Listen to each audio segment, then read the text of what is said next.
Eu enterrei o corpo do meu marido no jardim da nossa casa em Alfama, debaixo do limoeiro que ele tanto amava, e assisti enquanto a enteada chorava sobre a terra fresca, sem saber que as lágrimas dela eram o veneno que eu havia plantado anos antes. A amante dele implorou por misericórdia no último suspiro, mas eu só sorri, lembrando como ela havia roubado o meu leito conjugal enquanto a enteada trancava a porta para me manter no escuro. E agora, livre das correntes que eles forjaram juntos, eu dançava fado sozinha na sala vazia, porque a vingança, em Portugal, não é um grito, é um sussurro que ecoa para sempre no coração partido. Eu me chamo Maria Inês, e vivo em Lisboa há 42 anos, desde que nasci no cheiro de sardinhas grelhadas e o som das gaivotas sobre o Tejo. A minha vida era como aqueles azulejos nas paredes das igrejas antigas, bela por fora, mas rachada por dentro, com padrões que ninguém ousava questionar. Casei-me com o António aos 25, num casamento simples na sede de Lisboa, com o padre a abençoar-nos sob o olhar severo das estátuas de santos que pareciam julgar-nos desde o início. Ele era um homem de negócios, daqueles que vendem vinhos do Douro para o mundo inteiro, sempre com um sorriso largo e mãos calejadas de apertos firmes. Eu gerenciava a casa em Alfama, com as suas escadas íngremes e varandas cheias de gerânios vermelhos, e acolhia a enteada dele, a Sofia, como se fosse minha desde o dia em que ela chegou, com 10 anos, depois da morte da mãe biológica num acidente de carro na autoestrada para o Porto. A Sofia era uma rapariga de olhos escuros e cabelo ondulado como as ondas do Atlântico, herança da mãe alentejana. No início, eu a tratei como uma filha, ensinei-lhe a fazer pastéis de nata na cozinha apertada, levei-a aos mercados da Baixa para comprar tecidos floridos, e ouvi as suas confidências sobre os primeiros amores nas festas de São João. O António ficava contente, via-nos como a família perfeita que ele sempre quisera reconstruir após a tragédia. Mas, à medida que ela crescia, algo mudou. Aos 18, a Sofia começou a trabalhar no escritório do pai, como secretária, e as noites em que chegava tarde tornaram-se rotina. É o Vimo, pai precisa de mim para os clientes estrangeiros, dizia ela, com um sorriso que não chegava aos olhos. Eu acenava, confiante, porque o amor cega como o sol de verão em Cascais. Tudo desmoronou numa tarde de outono, há 2 anos, quando o vento de leste trazia o cheiro de castanhas assadas das ruas. Eu havia ido à lavandaria no bairro Alto para apanhar as cortinas, e no caminho de volta, parei numa pastelaria para comprar um travesseiro de Sintra para o jantar. Foi ali, na montra embaçada, que os vi, o António e a Sofia, de mãos dadas, a rir baixinho como amantes num filme proibido. Não era a Sofia, era ela, mas transformada, com um vestido justo que eu nunca lhe comprara, e o braço dele à volta da cintura dela, possessivo, como se o mundo fosse deles. O meu coração parou, como se o Tejo tivesse secado de repente. Corri para casa, as lágrimas a queimar como vinho do Porto mal envelhecido, e passei a noite a remexer gavetas, procurando provas que confirmassem o pesadelo. No dia seguinte, confrontei-os. O António negou tudo, claro, com aquela voz grave que usava para fechar negócios. Estás louca, Inês, é só imaginação tua. A Sofia é como uma filha para mim. Ela, de olhos baixos, murmurou, mãe, por favor, não inventes coisas. Mãe. A palavra cortou-me como uma navalha. Mas eu sabia. Eu sempre soube, no fundo, que o laço entre eles era mais do que sangue. A mãe dela morrera num acidente suspeito, o carro despistara-se numa curva traiçoeira perto de Évora, e o António herdara não só a filha, mas também uma fortuna modesta em vinhas. Ele nunca falara dela com carinho, era como se a Sofia fosse um troféu, um lembrete vivo da juventude perdida. Os meses seguintes foram um purgatório lento. Eu fingia normalidade, cozinhava bacalhau à brás nas sextas, ia à missa na igreja de São Roque aos domingos, sorria para os vizinhos que comentavam como a nossa família era abençoada. Mas à noite, sozinha na cama fria, planeava. A vingança não seria um grito histérico, daqueles que enchem os tabloides, seria um fado sussurrado, melancólico e inexorável, como as marés que levam os segredos para o oceano. Comecei por vigiar, instalei um aplicativo no telemóvel do António, daqueles que rastreiam localização como um cão de caça. Descobri os encontros no apartamento dela encheado, um ninho de luxo pago com o cartão de crédito dele. A Sofia, agora 25, era a amante perfeita, jovem, ambiciosa, com um corpo esculpido nas aulas de yoga em Belém. Eles riam de mim nas mensagens, a velha nem sonha, escrevia ele. Ela merece o que vem, respondia ela, com emojis de corações partidos. O ódio cresceu em mim como era nas paredes de Alfama, sufocante, mas belo na sua taia. Eu lia livros de psicologia na biblioteca municipal, sobre manipulação e trauma, como o cérebro se quebra quando a confiança é traída.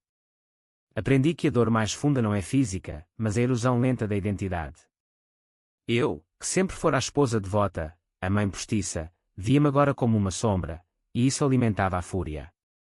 Decidi que a lição seria definitiva, não os mataria de imediato, não.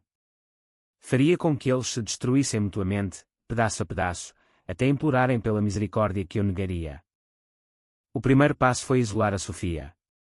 Comecei por aproximar-me dela, como uma aranha descendo a taia. Filha, sinto falta das nossas conversas, disse-lhe numa manhã de domingo, enquanto partilhávamos café na varanda, o sol a dançar no Tejo lá embaixo. Ela hesitou, mas aceitou o convite para um almoço em Belém, junto à torre. Ali, sob as gárgulas que vigiavam o rio, confiei-lhe segredos, falei da minha juventude, de um amor perdido em Coimbra, de como António me traíra no início do casamento com uma empregada. Mentira, claro, mas plantada com sementes de verdade. Os olhos dela brilharam, dúvida, talvez ciúme. Ele é assim mesmo, Sofia. Homens como o teu pai. Eles devoram e descartam. Ela riu, nervosa, mas eu via as rachaduras. Enquanto isso, com o António, era o oposto. Afastei-me, tornando-me a esposa invisível. Deixava jantares frios na mesa, respostas curtas como o vento de inverno. Ele queixava-se. O que se passa contigo, Inês? Estás distante. Eu sorria, friamente. Nada, querido. Só o cansaço da rotina. Ele mergulhava mais fundo no caso, achando que a minha apatia era fraqueza. Mas era o anzol. Ele começou a beber mais, os vinhos que vendia agora engolidos em garrafas vazias no escritório. Descobri, através do app, que discutiam. Ela acusava-o de não deixar a esposa, ele prometia divórcio mas adiava. O segundo mês trouxe a primeira fissura real. Eu encontrei uma carta anónima na caixa de correio, eu própria a escrevi, com caligrafia trêmula, denunciando o caso à empresa dele. Não acusava diretamente, só insinuava. Cuidado com a secretária que aquece mais do que os livros de contas. O António enlouqueceu, confrontou-a no apartamento. Quem diabo sabe disto? Ela chorou, jurando lealdade, mas o veneno instalara-se. Eles brigavam por mensagens que eu lia como um diário proibido. Se ela souber, perco tudo, ele. Então faz o que dizes, António. Eu não sou a tua boneca eterna, ela. Eu assistia de longe, da janela da cozinha, vendo-os passar de mãos dadas mas com olhares tensos. O meu coração, outrora um poço de amor, agora era um lago gelado, onde cada onda era um cálculo. Lembrei-me da minha avó, que contava histórias de vinganças em Trás-os-Montes, mulheres que envenenavam poços devagar, deixando o ódio fermentar como vinho. Eu não envenenaria corpos, envenenaria almas. O plano aprofundou-se no inverno, quando as chuvas de Lisboa transformavam as ruas em rios de segredos. Convidei a Sofia para um retiro em Sintra, para nos reconectarmos, mãe e filha. Ela aceitou, relutante, talvez culpada. Aluguei uma casa nas encostas, com vista para o Palácio da Pena, onde o nevoeiro abraça as árvores como amantes traídos. Ali, sob o teto de telhas vermelhas, servi-lhe chá de camomila, inofensivo, mas com palavras afiadas. Falei da mãe dela, sabes, a tua mãe descobriu algo sobre o António antes do acidente. Ele era ciumento, possessivo. Talvez por isso ela tenha escorregado naquela curva. Não era acusação direta, só uma semente. Os olhos dela arregalaram-se. O quê? Ele disse que foi um erro dela. Eu encolhi os ombros. Homens mentem, Sofia. Especialmente quando a herança é em jogo. Naquela noite, ela ligou-lhe, histérica, e eu ouvi tudo através da parede fina. Diz-me a verdade sobre a mamã. Ele gaguejou, inventou, mas o dano estava feito. No dia seguinte, ela voltou para Lisboa pálida, e os encontros deles rarearam. Ele veio ter comigo, desesperado. A Sofia está estranha, Inês. Ajuda-me. Ri por dentro, o predador agora caçado. Talvez ela esteja a crescer, António. A ver as coisas como são. A primavera trouxe o florescimento da dúvida. A Sofia começou a namorar um colega de trabalho, um rapaz de Setúbal com tatuagens de âncoras e sonhos de mar. Vi-os no Rossio, a beijarem-se sob a estátua de Dom Pedro IV. Ela contava-me, confidencial, ele é diferente, mãe. Não como o pai. Eu incentivava, sendo laços, vai, minha querida. Mereces alguém que te veja de verdade. O António, sentindo o afastamento, tornava-se possessivo, ligando-lhe à meia-noite, deixando mensagens que eu, acidentalmente, via no telemóvel dela esquecido na mesa. O ciúme dele era como um incêndio em pinhal, devorava tudo. Uma noite, ele invadiu o apartamento dela encheado, encontrou o rapaz lá, e abriguei-o pelas escadas de pedra. Ela gritou, acaba com isto, António. És como um pai doente. Ele saiu ferido, no corpo e na alma, e veio para casa bêbado, vomitando confissões a meio. Eu amo-a, Inês. Mais do que a ti. Foi o momento. Eu segurei-lhe a mão, fingindo compaixão, então disse-lhe. Liberta-nos a todos. Mas no meu peito, o ódio cantava um fado de Amália, estrangeirinha, que mal me queres. O verão de 2025 chegou quente como o inferno de Dante, com o Tejo a brilhar como uma lâmina. O negócio do António afundava, as insinuações anónimas multiplicavam-se, clientes cancelavam contratos, sussurrando sobre escândalos familiares. Ele culpava a Sofia, ela está a sabotar-me por causa daquele maricas. Ela, por sua vez, rompera com o namorado, traumatizada pela violência dele, e voltara para mim, chorando nos meus braços. Mãe, o pai é um monstro. Eu pensei que era amor, mas é prisão. Abracei-a, sentindo o cheiro do seu perfume caro, o mesmo que usava nos encontros com ele. Eu sei, filha. Eu sempre soube. A armadilha fechava-se. Convidei-os para um jantar de reconciliação na nossa casa em Alfama, com o limoeiro no jardim a balançar ao vento noturno. Cozinhei cozida à portuguesa, rico em especiarias, e servi vinho do Douro, o preferido dele, agora amargo na boca. Durante a refeição, fingi harmonia, brindes à família, histórias de viagens a Faro. Mas sob a mesa, as minhas mãos tremiam de antecipação. Depois do sobremolho, pudim flan com canela, levei-os ao jardim. Vamos plantar uma memória, disse, com um sorriso. Eles, exaustos de ódio mútuo, concordaram.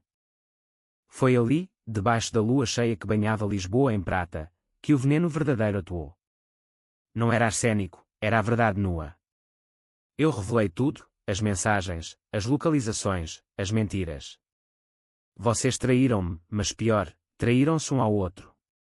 Ele usou-te como troféu, Sofia, herança da mãe que ele talvez tenha mandado para o abismo. E tu, António, envelheceste num delírio de posse. Ele negou, gritou, avançou para mim com punhos cerrados.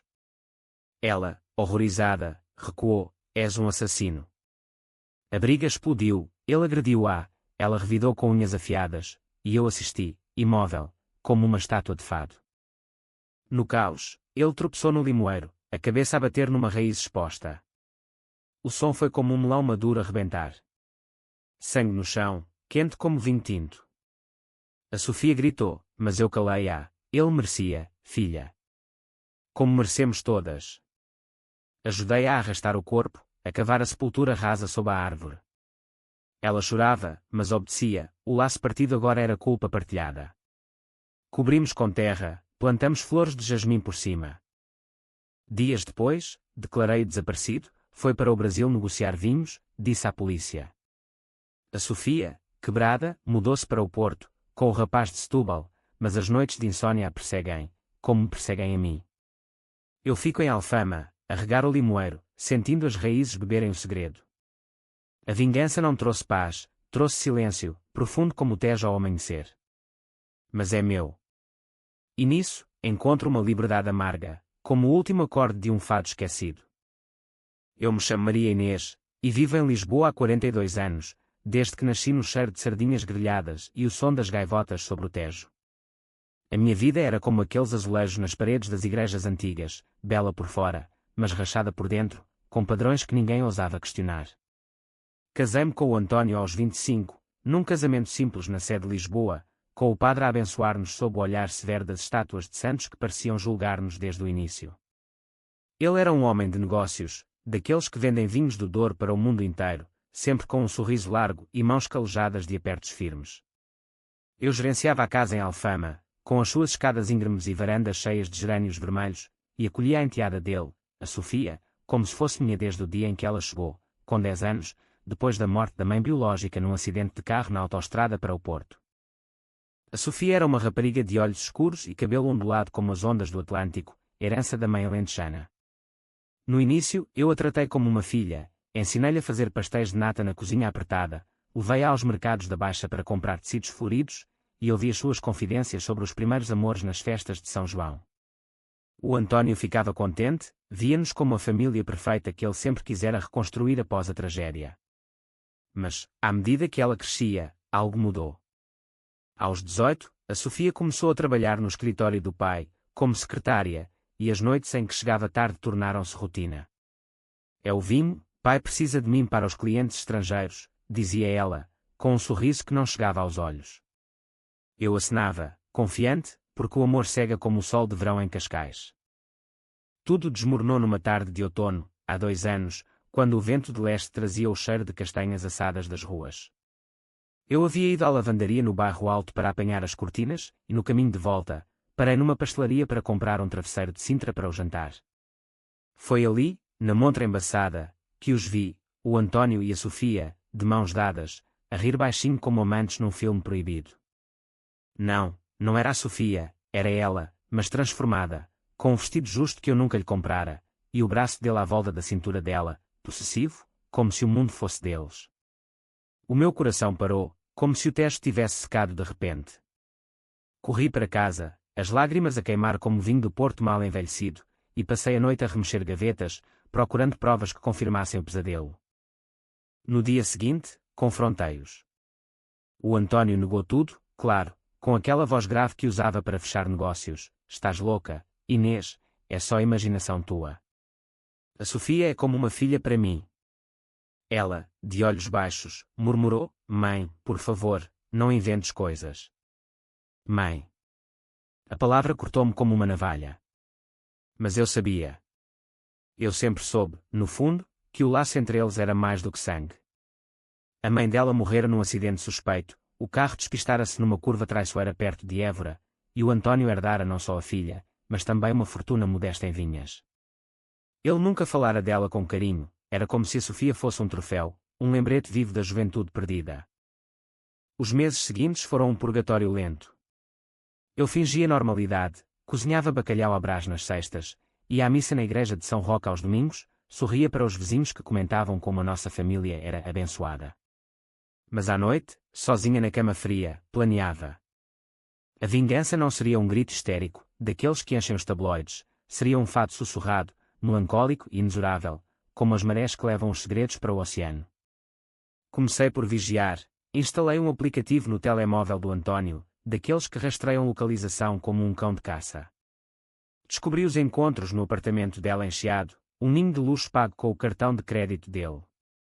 A Sofia, agora 25, era a amante perfeita, jovem, ambiciosa, com um corpo esculpido nas aulas de yoga em Belém. Eles riam de mim nas mensagens, a velha nem sonha, escrevia ele. Ela merece o que vem, respondia ela, com emojis de corações partidos.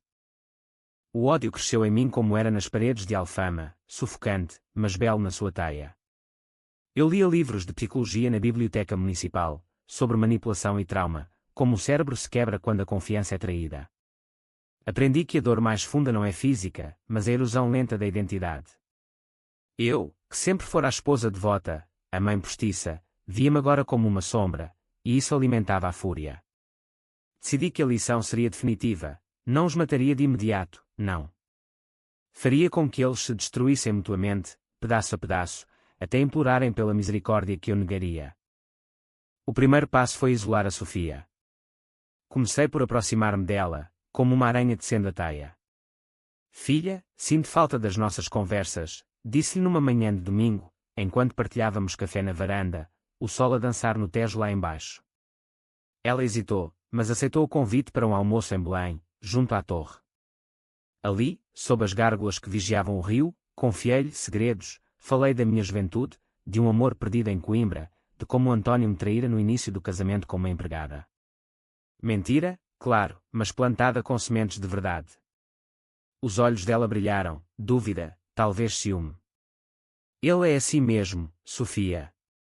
Homens como o teu pai. Eles devoram e descartam. Ela riu, nervosa, mas eu via as rachaduras. Enquanto isso, com o Antônio, era o oposto. Afastei-me, tornando-me a esposa invisível. Deixava jantares frios na mesa, respostas curtas como o vento de inverno. Ele queixava-se. O que se passa contigo, Inês? Estás distante. Eu sorria, friamente. Nada, querido.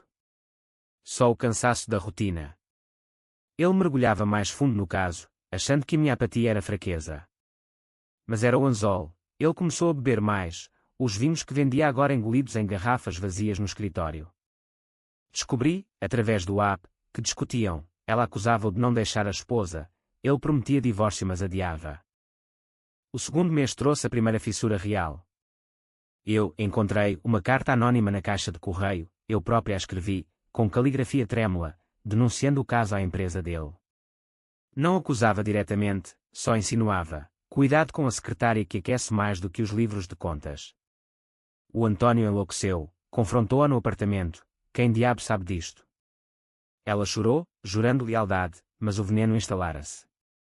Eles brigavam por mensagens que eu lia como um diário proibido. Se ela souber, perco tudo, ele. Então faz o que dizes, Antônio. Eu não sou a tua boneca eterna, ela. Eu assistia de longe, da janela da cozinha, vendo-os passar de mãos dadas mas com olhares tensos. O meu coração, outrora um poço de amor, agora era um lago gelado, onde cada onda era um cálculo. Lembrei-me da minha avó, que contava histórias de vinganças em Trás-os-Montes, mulheres que envenenavam poços devagar, deixando o ódio fermentar como vinho. Eu não envenenaria corpos, envenenaria almas. Eu expandi a vigilância, comprei uma câmara minúscula, disfarçada de relógio, e instalei-a no carro dele durante uma limpeza surpresa. As imagens eram cruas, como um documentário proibido, eles a fazerem amor no banco de trás, parcados num beco escuro perto do aqueduto das águas livres, o gemido dela misturado com o ranger do couro.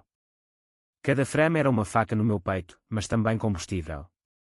Gravei áudios, transcrevi conversas, lembra-te da tua mãe, Sofia.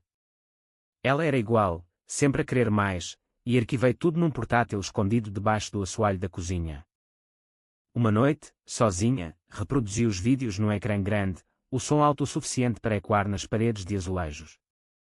Chorei não de dor, mas de raiva pura, imaginando as mãos dela no corpo dele, as unhas cravadas como espinhos de sobreiro. Como ousam, sussurrei para o vazio. Na manhã seguinte, usei o conhecimento para o próximo golpe, enviei uma flor anónima para o escritório dela, uma rosa negra com um cartão, o passado volta para cobrar. Ela entrou em pânico, ligou para ele às lágrimas, alguém sabe, Antônio. Estamos em perigo. Ele, paranoico, contratou um detetive particular, dinheiro desperdiçado, pois eu era o fantasma invisível. O isolamento dela aprofundou-se. Comecei a ligar-lhe de números desconhecidos, sussurrando dúvidas. Ele nunca te deixará, Sofia. És só o eco da mãe. Ela bloqueava, mas o medo ficava. Com ele, plantei sementes de desconfiança, ouvi boatos no mercado, Antônio. Dizem que a Sofia anda com um investidor americano. Cuidado com o que perdes. Ele ria, mas via-se o tremor nos olhos, como folhas ao vento de noroeste. O plano aprofundou-se no inverno, quando as chuvas de Lisboa transformavam as ruas em rios de segredos. Convidei a Sofia para um retiro em Sintra, para nos reconectarmos, mãe e filha. Ela aceitou, relutante, talvez culpada. Aluguei uma casa nas encostas, com vista para o Palácio da Pena, onde o nevoeiro abraça as árvores como amantes traídos. Ali, sob o teto de telhas vermelhas, servi-lhe chá de camomila, inofensivo, mas com palavras afiadas. Falei da mãe dela, sabes, a tua mãe descobriu algo sobre o Antônio antes do acidente. Ele era ciumento, possessivo. Talvez por isso ela tenha escorregado naquela curva. Não era acusação direta, só uma semente. Os olhos dela arregalaram-se. O quê? Ele disse que foi um erro dela. Eu encolhi os ombros. Homens mentem, Sofia. especialmente quando a herança é em jogo. Naquela noite, ela ligou-lhe, histérica, e eu ouvi tudo através da parede fina. Diz-me a verdade sobre a mamã. Ele gaguejou, inventou, mas o dano estava feito. No dia seguinte, ela voltou para Lisboa pálida, e os encontros deles rarearam. Ele veio ter comigo, desesperado. A Sofia está estranha, Inês. Ajuda-me. Ri por dentro, o predador agora caçado. Talvez ela esteja a crescer, António. A ver as coisas como são. A primavera trouxe o florescimento da dúvida. A Sofia começou a namorar um colega de trabalho, um rapaz de Setúbal com tatuagens de âncoras e sonhos de mar. Vi-os no Rossio, a beijarem-se sob a estátua de Dom Pedro IV. Ela contava-me, confidencial, ele é diferente, mãe. Não como o pai. Eu incentivava, sendo laços, vai, minha querida. Mereces alguém que te veja de verdade. O António, sentindo o afastamento, tornava-se possessivo, ligando-lhe à meia-noite, deixando mensagens que eu, acidentalmente, via no telemóvel dela esquecido na mesa. Em Sintra, aprofundamos as conversas. Caminhávamos pelos jardins úmidos do Castelo dos Mouros, onde as ruínas sussurram histórias de conquistas perdidas. Lembras-te de como eu te contava contos de fadas? Perguntei, tocando-lhe o braço. Ela assentiu, olhos distantes. Mas a vida não é um conto, Sofia. É como estas pedras, parece eterna, mas racha com o tempo. Falei mais da mãe, detalhes inventados, mas plausíveis, cartas não enviadas, promessas quebradas. Ele mudou depois dela. Tornou-se vazio. E tu, minha querida, estás a preencher esse vazio. Mas cuidado, o vazio engole. Ela chorou naquela noite, abraçada a mim como há anos não fazia. Eu pensei que era amor, mãe. Mas agora sinto-me suja. Segurei-a, sentindo o pulsar do seu coração acelerado, e sussurrei, o amor verdadeiro liberta. O outro prende. No dia da partida, ela abraçou-me forte, obrigada por me ouvires. Eu sorri, sabendo que plantara o espinho mais fundo. De volta a Lisboa, o António fervia. O que lhe disseste em Sintra? Ela mal me fala. Fingi preocupação, só falamos de mulheres, querido. De como sobreviver a homens como tu. Ele bufou, mas o ciúme ruiu. Começou a segui-la, parcando o carro perto do escritório dela, espiando pelas janelas embaçadas pela umidade primaveril. Eu alimentava, via-a com aquele rapaz no chiado. Riam tanto. O ciúme dele era como um incêndio em pinhal, devorava tudo. Uma noite, ele invadiu o apartamento dela em Chiado, encontrou o rapaz lá, e abriguei-o pelas escadas de pedra. Ela gritou, acaba com isto, António. És como um pai doente. Ele saiu ferido, no corpo e na alma, e veio para casa bêbado, vomitando confissões a meio. Eu amo-a, Inês. Mais do que a ti. Foi o momento. Eu segurei-lhe a mão, fingindo compaixão, então disse-lhe. Liberta-nos a todos. Mas no meu peito, o ódio cantava um fado de Amália, estrangeirinha, que mal me queres. O verão de 2025 chegou quente como o inferno de Dante, com o Tejo a brilhar como uma lâmina. O negócio do António afundava, as insinuações anónimas multiplicavam-se, clientes cancelavam contratos, sussurrando sobre escândalos familiares. Ele culpava a Sofia, ela está a sabotar-me por causa daquele maricas. Ela, por sua vez, rompera com o namorado, traumatizada pela violência dele, e voltara para mim, chorando nos meus braços. Mãe, o pai é um monstro. Eu pensei que era amor, mas é prisão. O ciúme transformou-o num homem irreconhecível, barba por fazer, olhos enstados como vinho velho. Ele bebia no escritório até altas horas, gritando ao telefone para ela, vem cá, Sofia. Esquece esse idiota. Ela desligava, bloqueava, mas ele persistia, enviando flores para o trabalho, rosas vermelhas, simbólicas de sangue. Eu via tudo, através das câmaras que agora instalara no apartamento dela, disfarçadas em candeeiros. As imagens mostravam-na sozinha, a fumar no balcão, lágrimas a cair no copo de gin. O que eu fiz? Eu consolava-a nas visitas, levava-a a passeios no Monsanto, onde os eucaliptos sussurram segredos ao vento. Deixa-o ir, filha. Há marés melhores. mas por dentro, regozijava-me com o tormento dele. Uma tarde, ele confrontou-me na cozinha: tu sabes de algo, Inês? Ela mudou depois de Sintra. Sorri. Talvez ela veja agora o homem que és, um devorador de filhas. Ele ergueu a mão, mas baixou-a, o remorso misturado com fúria. As brigas deles escalaram, mensagens viraram chamadas gritadas, ele aparecia à porta dela à meia-noite, batendo como um louco. Uma vez, a polícia veio, vizinhos alarmados pelo barulho. Ele foi arrastado, humilhado, e no dia seguinte, veio para mim de joelhos: ajuda-me a reconquistá-la. Ri baixinho: reconquista. António, perdeste-a no dia em que a tocaste.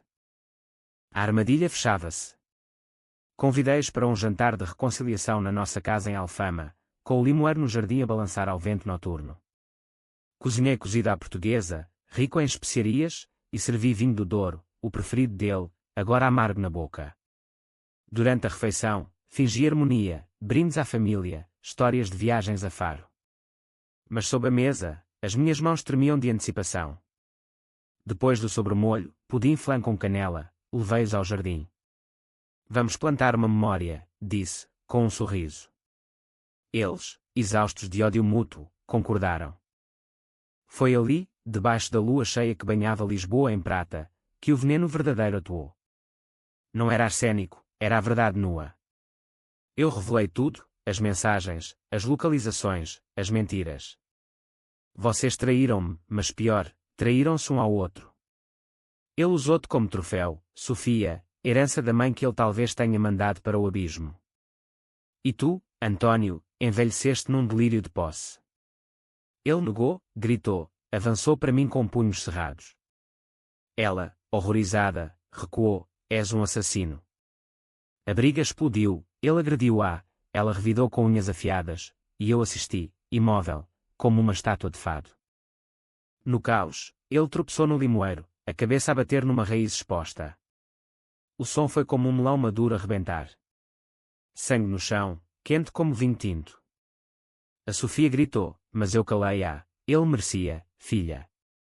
Como merecemos todas. Ajudei-a a arrastar o corpo, a cavar a sepultura rasa sob a árvore. Ela chorava, mas obedecia, o laço partido agora era culpa partilhada. Cobrimos com terra, plantamos flores de jasmim por cima. O jantar fora meticuloso, convites enviados com promessas de paz, a mesa posta com toalhas de rendas alentejanas, velas tremulando como corações ansiosos. Eles chegaram tensos, ele com gravata afrouxada, ela com vestido solto, olhos vermelhos de noites sem sono. Falámos de trivialidades, o festival de fado em Alfama, o calor que derretia o asfalto. Mas o ar estava carregado, como antes de uma tempestade no Estoril. Quando revelei as provas, o portátil aberto no jardim, ecrã iluminado pela lua, o mundo deles ruiu. Mostrei vídeos, áudios, até fotos antigas da mãe dela, manipuladas para insinuar adultério. Vês, Sofia? Ele sempre quis o que não era seu. Ela uivou como um lobo ferido, e ele, enlouquecido, atacou.